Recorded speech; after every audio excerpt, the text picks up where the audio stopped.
Welcome to another episode of Let's Talk E-commerce, a show where we deep dive on what actually works in e-commerce, especially here in GCC. If you're building an e-commerce business in GCC, you must have asked this question at least once. Shall we go marketplace first, D2C first, or shall we build a multi-branded e-commerce store? How do you win on platforms like Noon and when it does make sense to build your own storefront instead? Today, we are breaking this down with someone who has lived it.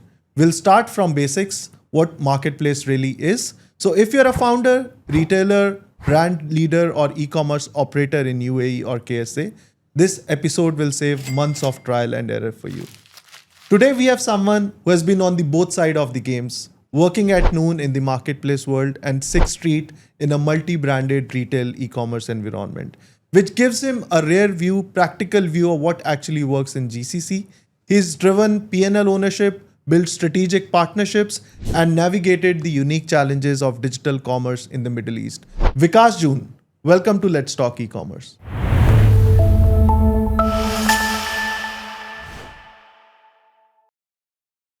Welcome, Vikas. Welcome to Let's Talk E-commerce. Pleasure to have you with me. Thank you so much, Anurag. It's good to be here. Amazing. So, Vikas, let's start with your introduction first. Maybe you can tell us about your past experiences, your academics, how you grew up, and tell me more about yourself. No, first of all, thank you so much, for having me. And my name is Vikas Joon. Vikas is sort of little less popular than June, and I think that happened somewhere from my email ID at Noon. Yeah, but this is June with double O.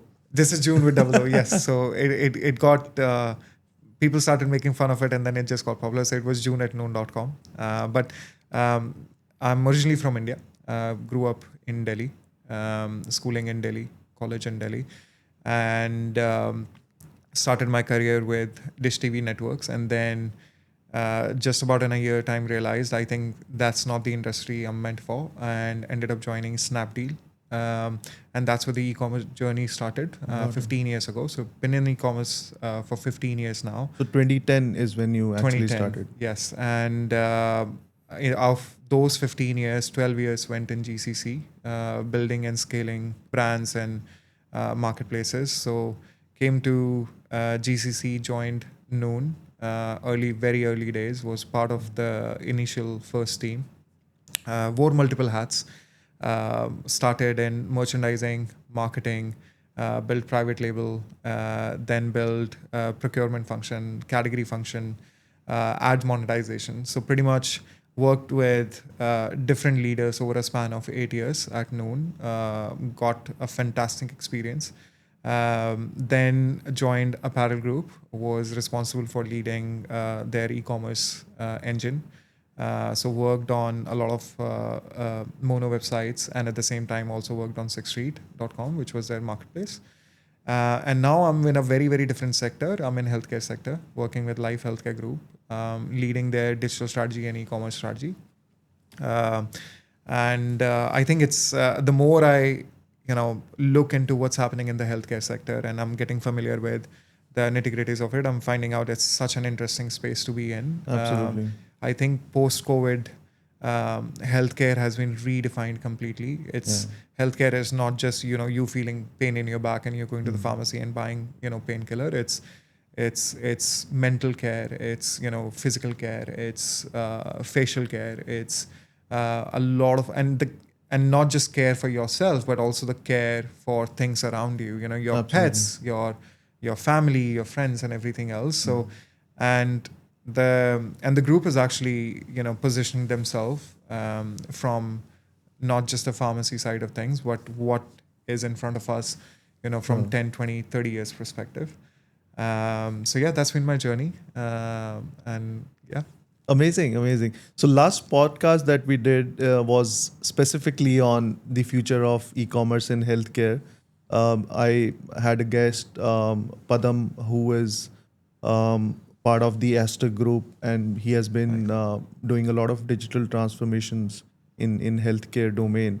And it was very exciting to understand where healthcare is heading. I mean, with patient trust and patient care at the center, a lot of technology disruption is happening. So I'm sure you must be having a great time at life. No, absolutely. I think the vision of the chairman is very, very clear. He believes technology is the way ahead, and he's been of this mindset not just from yesterday, but from a very, very long time, and that's what he intends to do. We are leveraging AI, we're leveraging technology, not just for our e-commerce, but for other things as well. We have seamless integrations of our clinics. We have seamless integrations of all our pharmacies. We make it very, very simple for our customers, not just from ordering basic needs of their medicines and everything, but the prescription medicines as well. Sure. And yeah, the way technology is helping the healthcare sector now, I'm very, very sure what lies ahead of us is something very, very exciting. I think even more exciting than just quick commerce part of what's happening in e-commerce, but a lot of other things as well.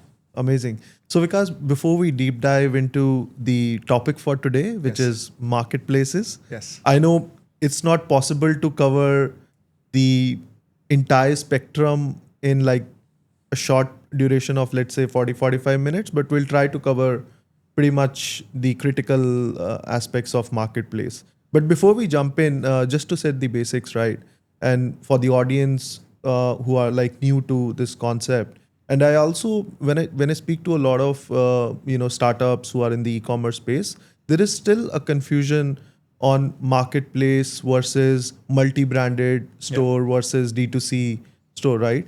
So if you can fundamentally help us understand how does a marketplace operate and how the business model is different from a regular e-commerce brand.com. No, absolutely. I think a lot of people who are trying to build their business now are confused whether they should approach a marketplace side of things or they should start D2C. I think if you think about it, it's not that hard to understand. Marketplace, essentially what happens is it gives you access, right? It gives you access to a larger audience and it gives you access to infrastructure, versus retailers and D2C brand essentially are in the business of selling inventory, right? And they need to get a lot of things right. They need to build everything else that marketplace gives you on their own. Now, if you think about it, what actually differs? I think when marketplace gives you that access, there are a couple of elements that are involved in that. Obviously, commissions and take rate is the biggest one. That is the foundation for marketplaces on how they make money, but that's not where the profitability lies for them. There are fulfillment fees that a brand or a partner has to pay to the marketplace. And I think that's where the marketplace companies like Noon and Amazon really change and have changed the game in this region. Sure. They run their own fleet. Sometimes they also use third-party network as well, but they've really tapped into the entire GCC network, covering more than 99% cities of Saudi Arabia, which is, when you compare it to UAE, is significantly large. Yeah. And for me, I believe Saudi Arabia is not one country. Saudi Arabia has 3 different aspects. There is one aspect which is Riyadh and nearby areas. Yeah. There is another aspect which is Jeddah and Dammam, and Yes. which also somewhere covers Makkah and Medina as well.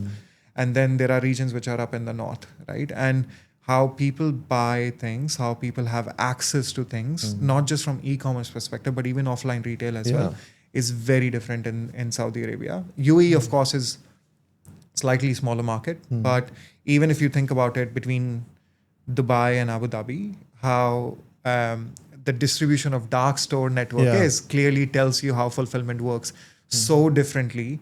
From just like 50 kilometers, you're in Dubai, and then you move to Abu Dhabi, the way dark stores operate and it works is very, very different. On top of that, there is then the biggest thing, how marketplace is now able to change their profitability game, which is retail media and advertisement. Actually, I was just like a couple of weeks back, I was reading that, I think if my numbers are correct, in Q3 2025, Amazon ad business generated a revenue of $18 billion. Wow. Now, and that is a very, very high margin business. But that was when I got to see the number of $18 billion, I was not surprised. I was like, okay, for For Amazon scale, I think that's a pretty good number. Yeah. But what surprised me was that this number was astonishingly close to AWS number. Now, AWS is one of the profit-making engine for them, and Yeah. when you see that the ad business now is becoming as efficient and as Yeah. close to AWS in terms of profitability numbers, that's really, really good, and you can clearly see that where exactly this whole thing is headed. Yeah. And that's where I think the profitability lies for a lot of these marketplaces, and that is what is changing. And even here, how I think when I joined Noon in 2017 in the initial days versus now, you see a lot more ads. You see a lot of sellers and brand leveraging that in a really, really smart way, getting their brands, out in front of the customers, using CPCs and spending money on banner ads in a very, very efficient way. And that's also helping marketplace companies to increase their bottom line as well. Amazing. So apart from retail ads, I mean, you spoke about Amazon generating $18 billion of revenues. What are the other, revenue streams where these folks are making money apart from retail ads? So definitely, like I said, there are commission is one, but that's foundation is there, but the profitability is not there. A lot of these companies are charging sellers on fulfillment, because like I said, marketplace companies gives you access. They give you that infrastructure. You don't have to worry about building your own warehouse. You don't have to worry about how this product will reach to this customer in the remote area. They give you that access, and in return they charge you money. They will charge you anywhere between 7 dirhams to now even 27 dirhams to deliver that item to the customer. And they different companies have different terminologies for this. Some people call it fulfillment fees, some people call it closing fees, some people call it warehouse fees and stuff. So that is another way where marketplaces are making money. The other is there is a lot of data, there is a lot of insight. That is where the core value lies for these marketplace companies as well. There are small other value added services, packaging. Again, if you are working with Amazon, a lot of sellers would know this. They end up paying fees for packaging as well in the form of closing fees. There is storage. A lot of sellers I have always said this, that a lot of sellers today need to be very much understanding of that. If you don't have your own warehouse, if you don't have your own delivery network, and if you're using big marketplaces, please understand how they operate. When you tell sellers that, hey, you'll have to pay storage fees, they don't understand that there are multiple different aspects of storage. There is something called LTSF. There is something called MSF. LTSF is long-term storage fees. And if your products are lying in Amazon or Noon warehouse for a long period of time, 2 months, 1 month, 3 months, you pay more fees, or in certain cases less fees as well, depending upon what's the strategy that the company is taking there. And then there is something called monthly storage fees, which is MSF, which differs from the LTSF. That's where marketplace companies make money from sellers and brands. Interesting. So there are multiple ways where these marketplace companies are making money. But commission is not, if you think you're paying commission to Amazon and they're making a lot of money from that, that's not true. That's the common notion that a lot of people have, right? That's not true. Amazing insights. I mean, very, very insightful indeed. So let's say I'm a startup and I want to sell products online, right? So if you have to advise me, what would that advice be? Shall I go marketplace first, list my products on marketplace, or shall I create my own D2C brand.com? And what are the green signals that you generally look for? No, that's a great question. I think instead of green signal, I'll change this to a green flag, because I've been consuming a lot of TikTok these days, trying to understand, how do you reach to everyone from 15 years of age to 65 years of age. So green flags and red flags. But I think, look, it's very simple. I think a lot of good entrepreneurs and a lot of good founders are good founders because they keep things very simple and clean. And it's exactly the same way when you're deciding, should you build a brand and your own, retail arm in e-commerce platform versus should you choose marketplace? It's very simple. If people are searching for your brand, go build a D2C website. Okay. If people are searching by category, go to a marketplace, right? Alright. It's very simple. Because when you think about these things, essentially what's happening is there are multiple factors that you have to consider, but then I'll talk about, a couple of factors. Number one, specifically if you talk about GCC, this market is fantastic, but at the same time, the customers' expectations are changing by minutes. Absolutely. Right? And that being said, that comes back to the companies in the form of CAC. If anything, it has just gone up and up and up. Yeah. Right? If you think your brand can sustain customer acquisition cost, build your own D2C brand, build your own e-commerce. If you think you cannot, choose marketplace because they will give you that access. They have access to 40, 50 million people between UAE, Saudi and Egypt, right? Number two is gross margin. From my personal experience, I believe if your gross margin is anything less than 55%, you'll not be able to, sustain. Specifically in terms of your own e-commerce, because that will kill that, that will kill your entire bottom line. That will kill your entire, it will eat away from when the supply chain, costs will kick in, when the customer acquisition costs will kick in, it will eat away all the margin.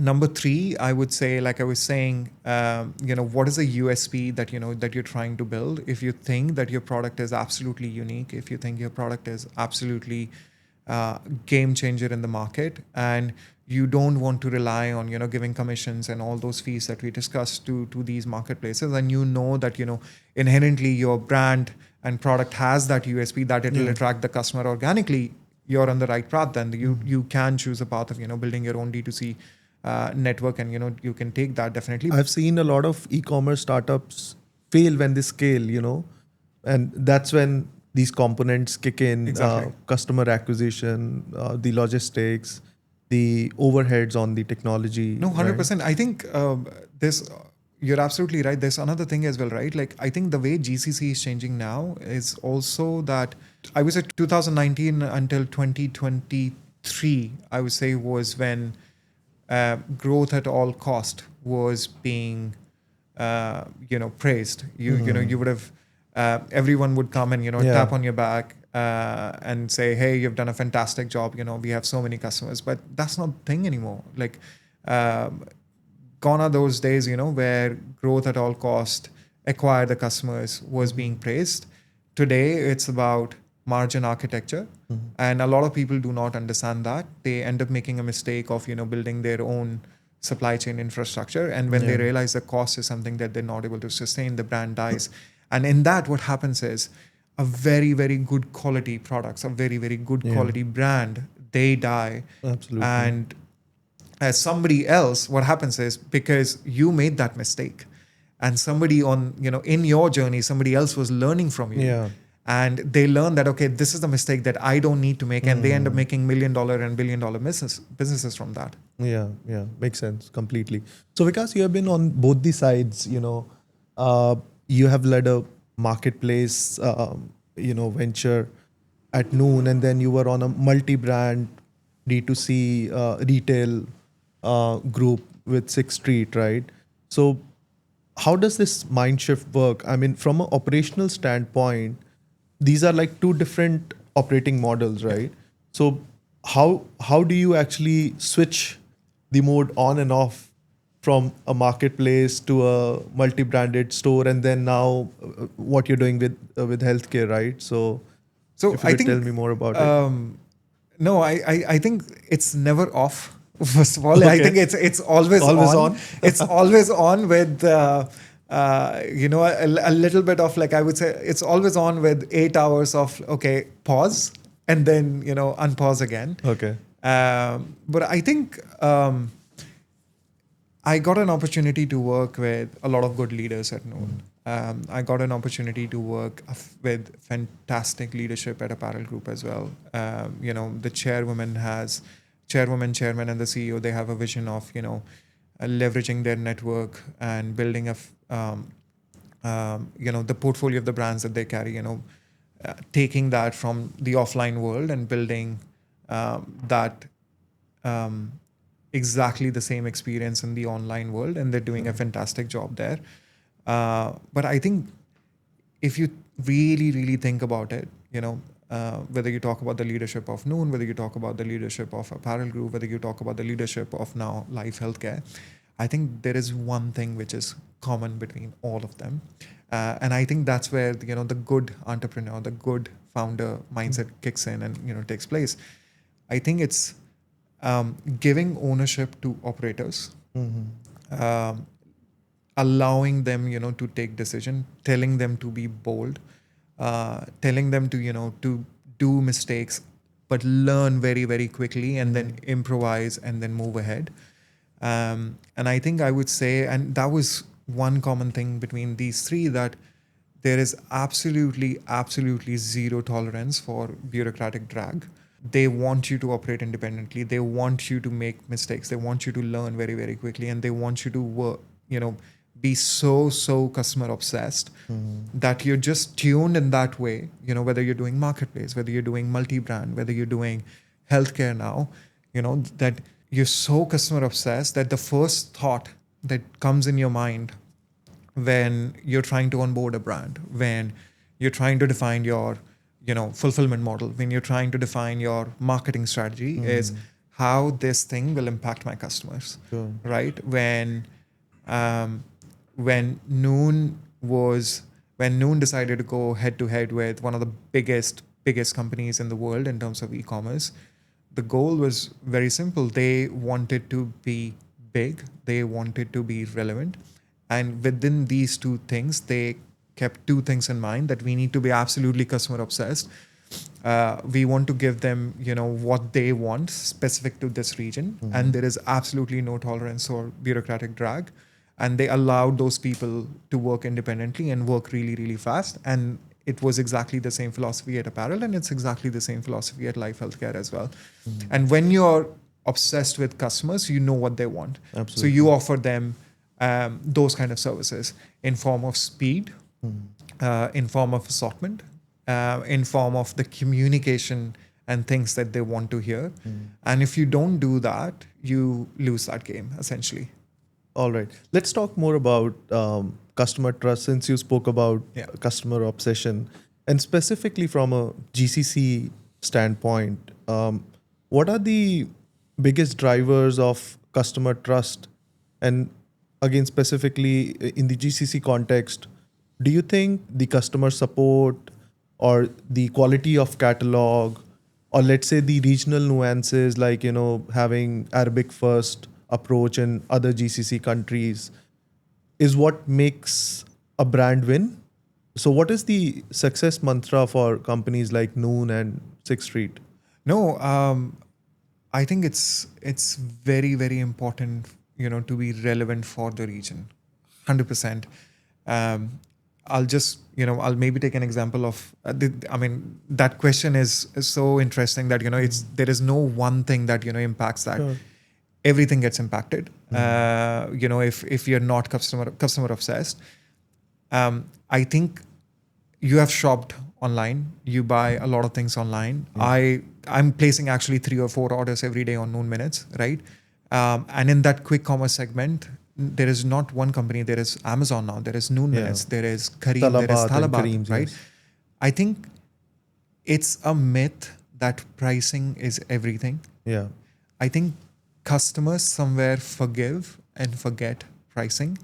What they don't forgive and forget is uncertainty, right? And what is that uncertainty? Uncertainty is, customer living in this thought, when exactly my order is going to come. Do I need to be home? Do I need to be in the office? Oh, my order is going to come at 8, but I'm going to get stuck in the traffic. So should I leave early? The moment customer is thinking about your platform and the kind of service that you're giving, you've already lost a customer, right? And that's why these companies are winning the game, because when you order anything from Noon today or from Amazon or from Talabat, you are very sure that your product will come in 10 minutes or your product will come in same day. Within same day, your product will come between 8 to 9 p.m., right? So the operation part of it has become so critical. The speed for customer has become so critical that that's where, the winning proposition lies. And again, like I said, people will forgive and forget pricing. It doesn't matter if you're selling milk for 12 dirham and let's say somebody else is selling the milk for 13 dirham. But if I can get that milk faster at the right time, you have won my confidence, right? And you have to understand that I can say and boast about thousands and thousands of things on the website. What customer feels is that doorbell. When that doorbell goes off, is that when the customer has actually felt, and that particular order, customer has actually felt the trust, the customer has actually felt that promise, that, all the thousands and thousands and, things that you said on your website that, hey, I am best price guarantee. Okay.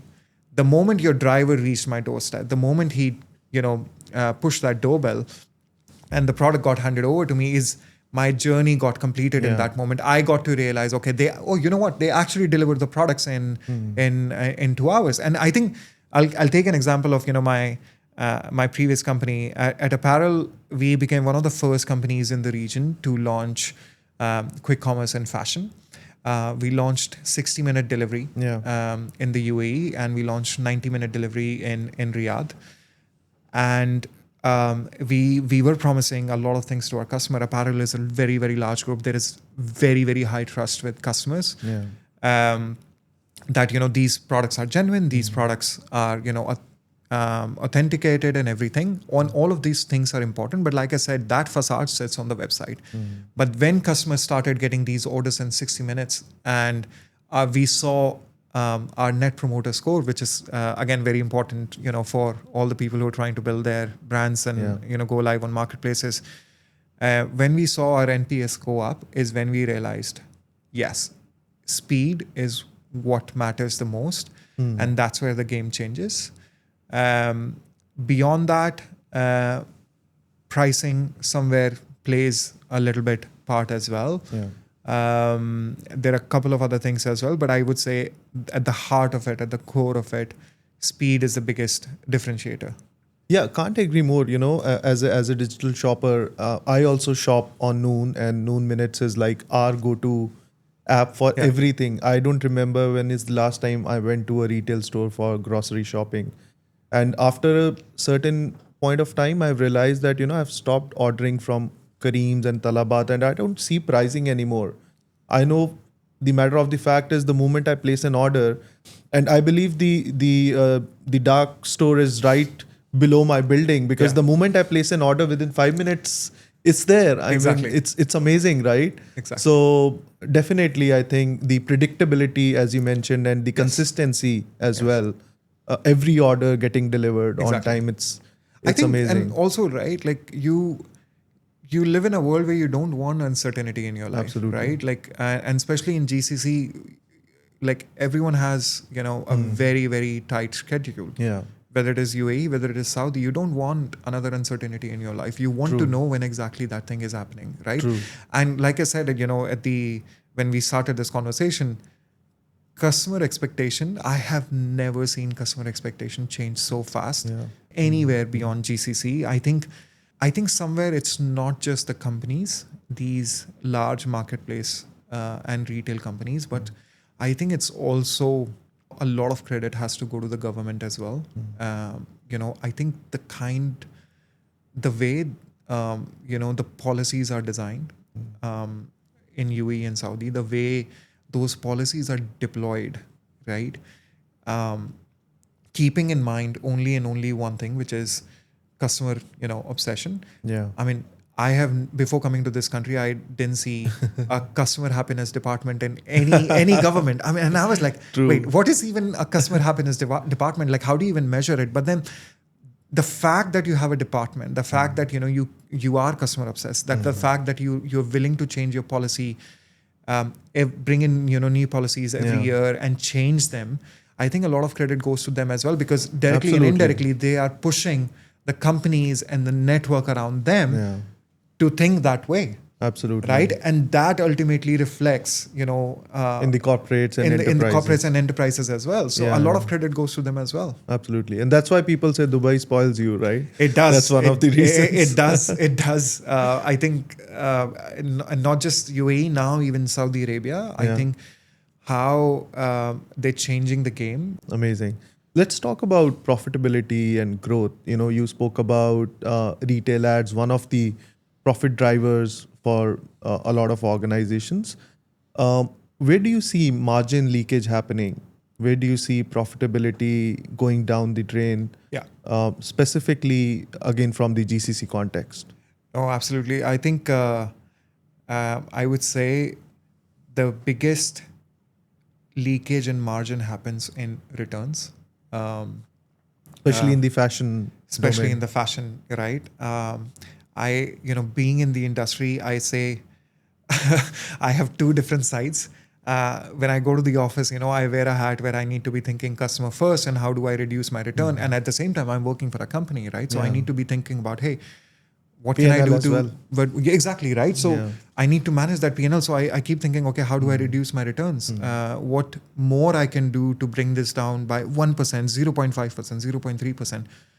And when I go back home, I'm a guy who will order 3 items and possibly return 2 because I just, I am like that. I would see, okay, or maybe return 1 because I just want to try different things.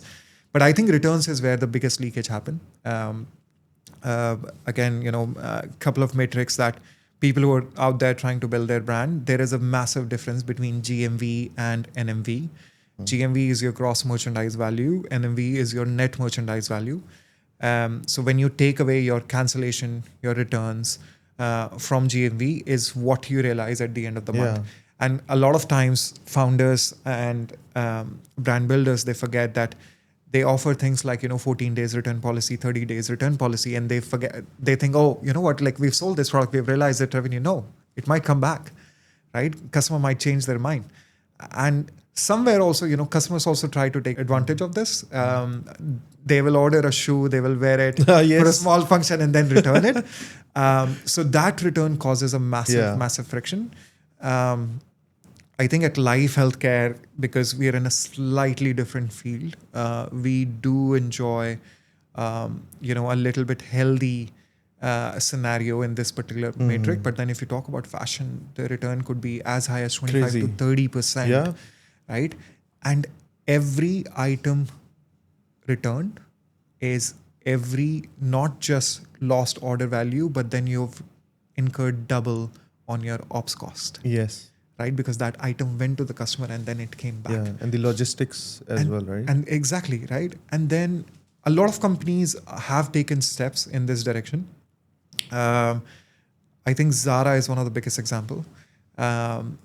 If you try to return an item that you've bought on Zara, they actually charge you. In the UK, when I was at Apparel Group, I was working with big, large enterprises. We brought them in GCC. Yeah. Boohoo is one of them. Boohoo and Debenhams. We were working very, very closely with them, and we introduced more than 90,000 products in UAE and Saudi. I think brands like Zara, brands like ASOS, brands like Boohoo in the UK, they actually charge you. In fact, here as well, Zara will charge you if you want to return an item. So I think returns is where the biggest leakage happens. And that's where I see a lot of brands running behind GMV. Yes. But technically, NMV, it's a new learning for me, by the way. I haven't heard of this term earlier. But yeah, it makes a lot of sense, right? No, I think, don't try to hit your revenue numbers for today, right? If your service, what we discussed, right? Like if that doorbell is ringing on time, what you promised, right? If your price is right, and I've always said this, not cheap. You're not the cheapest. I'm saying your price is right? Your product has USP. Your NMV will improve, right? Don't run after GMV, run after NMV. right? Ensure that these tiny little droplets, that are there in the form of leakages in your business, you identify them. There was a very, very interesting quote, and it went like, what is measured can be fixed.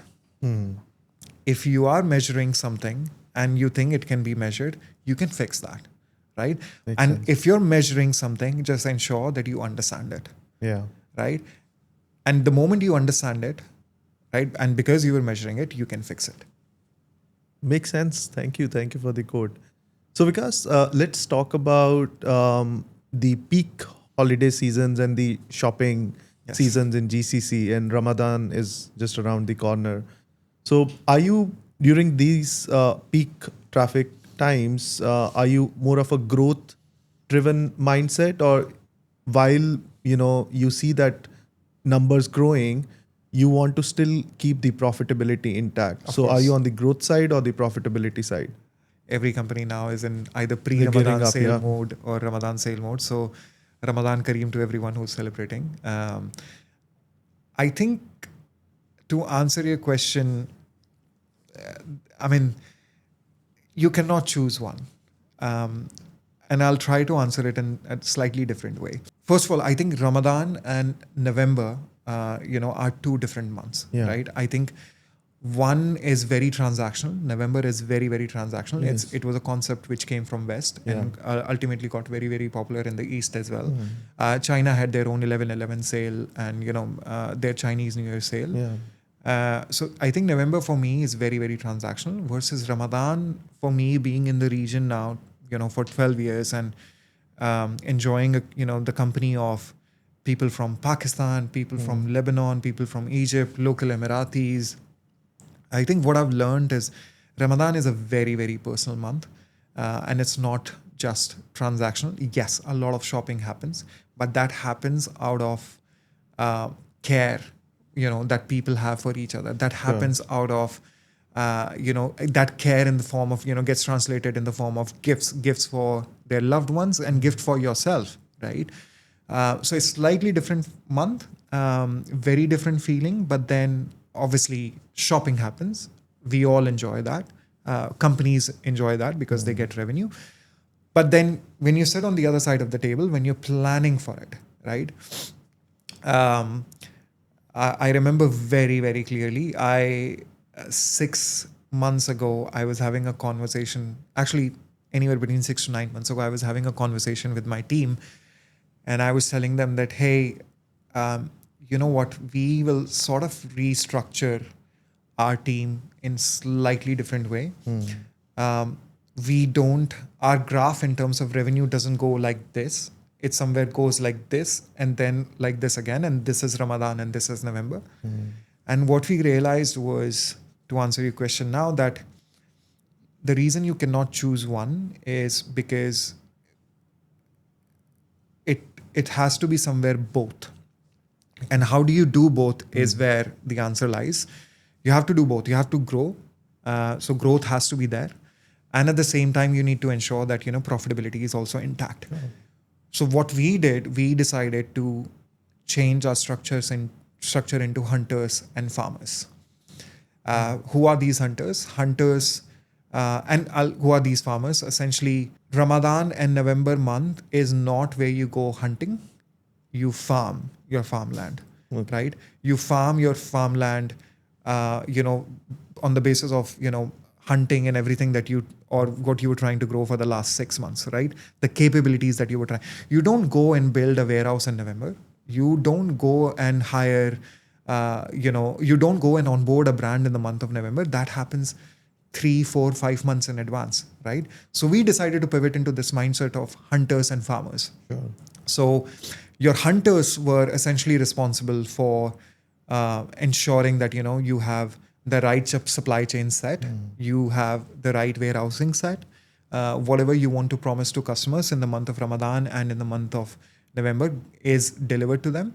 All the brand onboarding is done on time. All the buying is done on time. You have right and enough amount of stock that you can. So these were our hunters. And then farmers on the other side were playing a different role. They were playing a role of, okay, now that I know my hunting is done, now that I know that I've made this farmland, I need to ensure that I grow significantly in this month. I need to grow 2x, 3x, 4x, and leverage that in the month of Ramadan. But you will never go and build that in the month of Ramadan. You will never go and build your supply chain in the month of Ramadan. Yeah. And because what will happen is, if you do that at that point in time, you will hit your, it will take a hit on your profitability. Yes.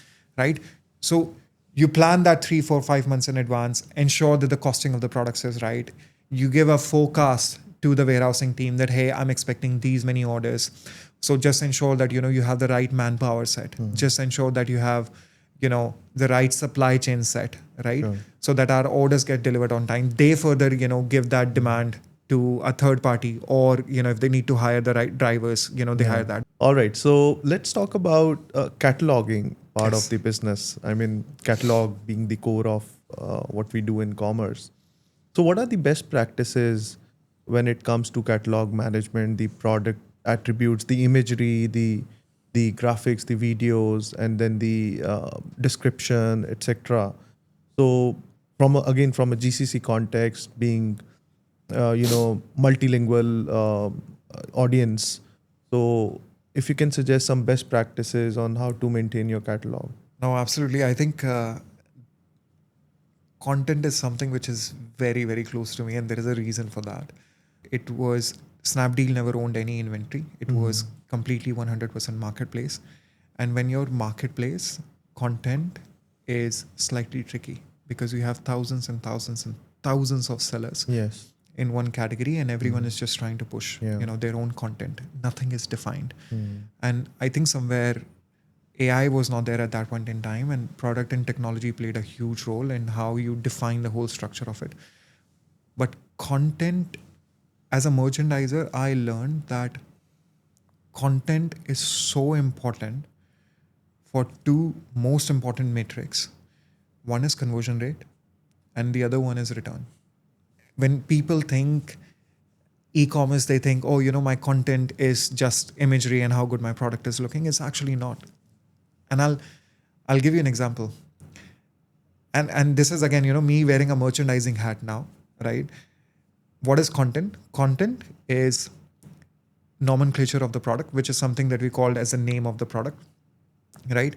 Are you using the right keyword in your nomenclature, right? If it is electronics, if it is home, if it is fashion, you have 3 different types of nomenclature. A nomenclature of fashion product, if it's a t-shirt, might be very small, maybe 3 or 4 word. Electronics, if it is iPhone, it might be 8 to 9 words. Example, Apple iPhone 15 Absolutely. Pro Max, 512 GB, black color, international version with 2 SIMs. Absolutely. Right? Everything is a keyword. Exactly. In keyword, eSIM plus physical SIM, Yes. right? Versus if it's a bedding, it will be, ABC brand, 200 thread count bedding, ultra soft, comfortable, 100% cotton or polyester, whatever it is. So you see how the nomenclature is changing, right? Yes. So it's not simple. Then you move on to your highlights, right? Again, if it's a just plain black t-shirt, you might see only 3 highlights or 2 highlights. Versus if it is electronics item or home item or a toy or food item, highlights may be very, very different. Or a medicine, right? Highlights will be very, very different. Then there is description. Then there is technical specifications, right? And I'm a little bit, I'm trying to find the right word. I think I'm a little bit particular when it comes to content, because I'm the person who will go and understand, okay, if it is electronics category, tell me what's the average length of your nomenclature, right? Because are you tapping into the right keywords or not? Okay, if you have images, is one image enough? The answer is no, right? How many images do you have? Yeah. Are you today using, AI to create videos for your products or not, right? Then how many highlights do you have? So if you have 100,000 products in that particular category, please let me understand how many products have less than 3 highlights, how many products have between 3 to 6 highlights, how many products have 6 to 8 highlights, right? What is the coverage of your attributes? What is the attribute fill rates? How many of those attributes are available for customers to see on websites as filters, right? Then within that, Exactly are you boosting your filters? So example, if you're buying TV, let's understand this, from a customer perspective. Yeah. If you're buying a TV, right, one of the first thing that you want to see, you'll see, okay, Samsung TV, 50 inches, QHD, right? But then there are technical specifications of it. Now there is a customer who wants to see, what's the contrast ratio, what's the brightness, how many nits, how many lumens, Yeah. how many power. There are certain customers who don't want to do that. They just want to play around with the filters. Now, if I'm a smart merchandiser, when my customer is in TV category, I know that the size is the most important thing than power. I will put that size filter on the top. Got it. Right? Versus when I'm in home category, let's say in pots and pans, the number of pieces that you're getting in pots and pans is the number one, differentiator. So I will put that on the top. Absolutely. The second would be, what is the material quality, whether it is stainless steel or aluminum or something else. Versus when I go into fashion, right?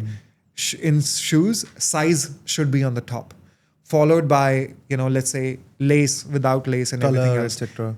And you see how it changes. So there is no set one standard format that price should be on top for everything. No.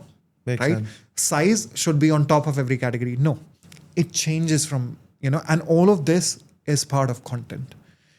So your filters, your nomenclatures, your descriptions, your highlights, your technical specifications, what is the length of the nomenclature, what is the fill rate of your attributes, how many attributes do you have, whether sellers are filling those attributes or not, right? And I think Snapdeal actually taught me all of that, because at a very, very large scale of, more than 10,000, 50,000, 100,000 sellers, we were able to create a framework with the help of technology and product. And, taking those learning from the merchandiser and wearing, the hat of customers, that we were able to define that. And I think that sort of stayed with me even now. And when I talk about it, I get very, very passionate, about content, because I know that impacts directly two things: conversion rates. If I'm communicating the right thing to the customer, they will buy it. Absolutely. Price is the biggest factor, but they should be able to read what exactly they're buying. And the second is return. If you explained everything to them, they bought that product and they got exactly the same product, when they receive the item, the job is done, right? And that's from the customer side of things. This is something for people who are trying to use marketplace, specifically marketplaces, brands and sellers. Focus on content. If you don't have the right content, return will come. If you don't have the right content, conversion will not happen. But at the same time, if you don't have the right content, inbounding will also not happen. Absolutely. A lot of large companies, they have a terminology and another metric called inbound QC.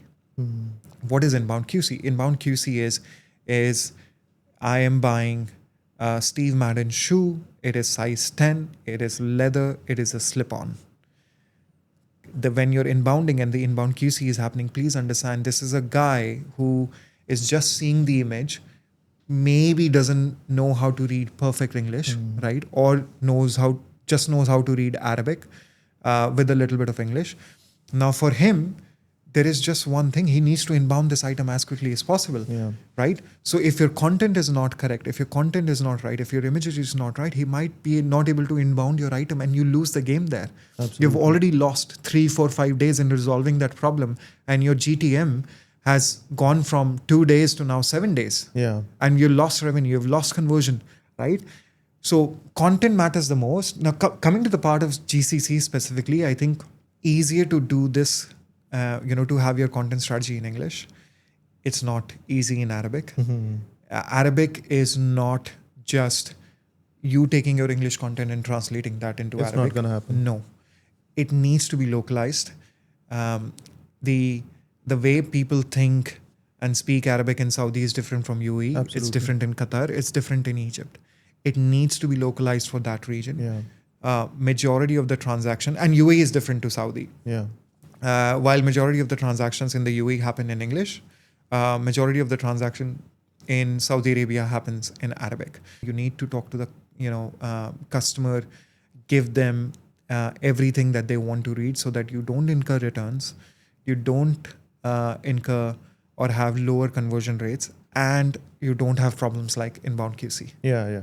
And then the opportunities to cross-sell, upsell, for example, in consumer electronics, opportunities wherein you can sell extended warranties, you can sell insurance on top of the product. It's all content, right? It's all content. And I think I can take another example now, especially in the, now I'm in healthcare. I was actually, just having a conversation about this with my team the other day. I can ask you, I don't know if you sleep well in the night or not, but you have certain days where you need to take magnesium. Magnesium doesn't come in one form. Yeah. Magnesium comes in at least 4 or 5 forms. I can ask you right now, do you know what magnesium suits you? You would probably tell me no, right? Or if, in fact, like if I were to ask you, do you take magnesium? Your first answer would be yes. And my second question would be, what type? And you'd be like, what do you mean? I was like, what kind of magnesium? And you'd be like, I don't know, magnesium. I just bought it, right? Yeah. So it's our job to create that content, Sure. in form of blogs, in terms of testimonials from the doctors, Absolutely. in form of, multiple other things to tell the customers that, hey, these are the right kind of magnesium for you, right? So that they can read and understand, okay, what suits them and what doesn't suit them. Sure. Similarly, and in other vitamins and supplements categories, right? Protein categories. Yes.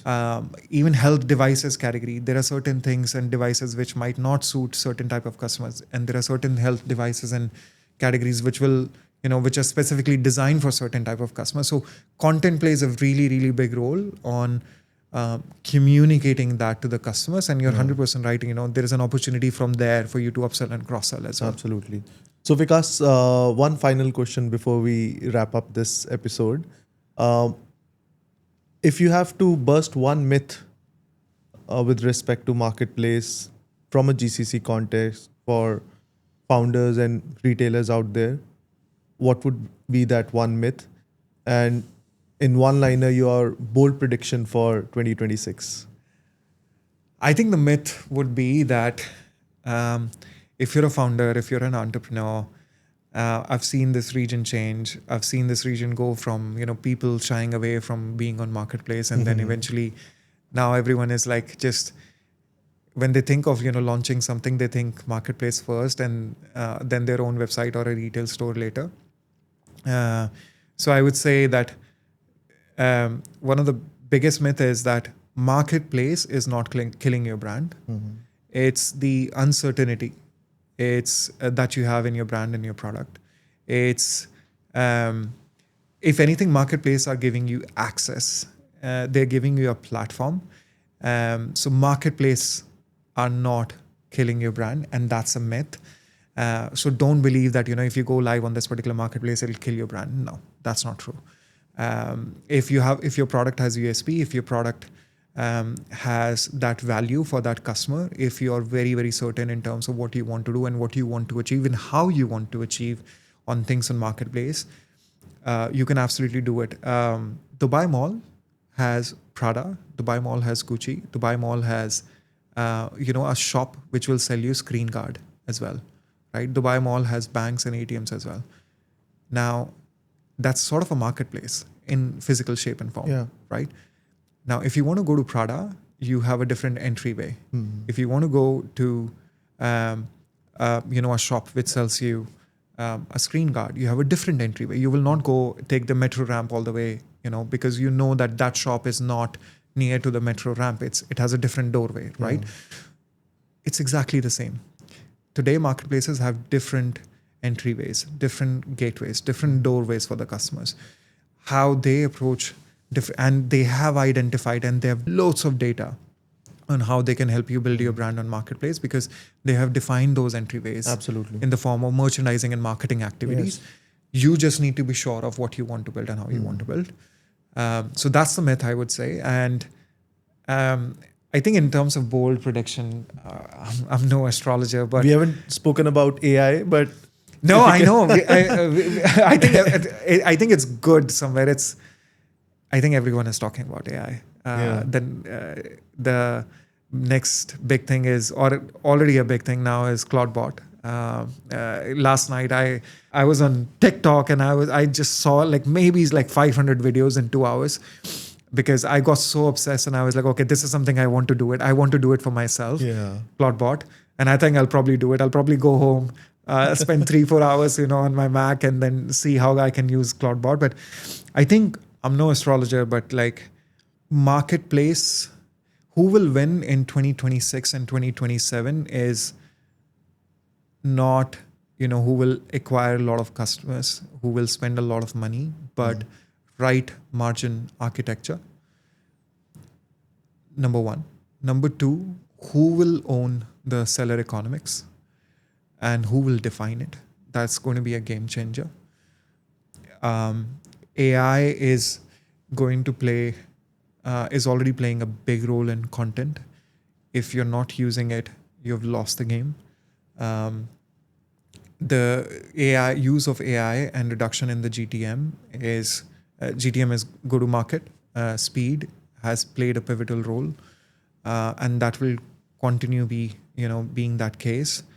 BNPL has already in some way, shape and form has changed how customer shops. Yeah. And I think that will continue being the case.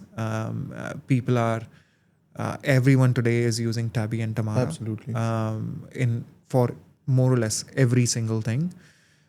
So yeah, I would say these things. The right, I think 2019 till 2023 was a story of growth at all cost, acquire. So 2024, 2025, 26, 27, 28 is going to be about right margin architecture, using AI in your marketing strategy, content strategy, reducing your go-to-market speed, bringing ops efficiencies as well. Most important will be who will define and own seller economics. We do know that things are getting expensive. Even 0.5 fills increase in ops cost. When you talk, when you have a large scale, Yeah. It matters. takes a lot of margin away. So defining the right seller economics and who will define it actually will be something that we'll have to see and watch. But yeah, I would say these are the things that we need to watch and see how it goes in 2026 and 27. Amazing. Thank you so much, Vikas. It was a lovely conversation. I thoroughly enjoyed it. A lot of learnings for me as well, personally.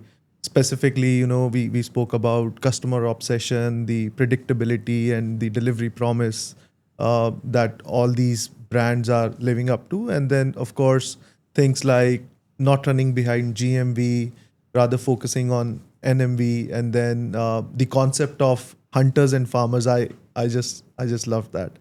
And the inbound QC, that's again a new concept for me.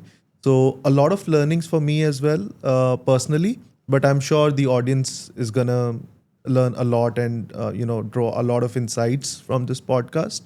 And I believe we need a chapter 2 of this marketplace podcast as well. A lot more to discuss. We haven't spoken about technology. We haven't spoken about AI. Yes. So would love to have you in another episode as well, where we can continue the discussion. And I believe for the audience as well, I hope it was an insightful session. And to all the founders and retailers and e-commerce enthusiasts in the region, maybe this episode is a playbook for you and might save a lot of time with the hit and trial that we generally do while we are operating in e-commerce. So until next time, let's stay tuned and let's build the future of e-commerce together. Thank you so much.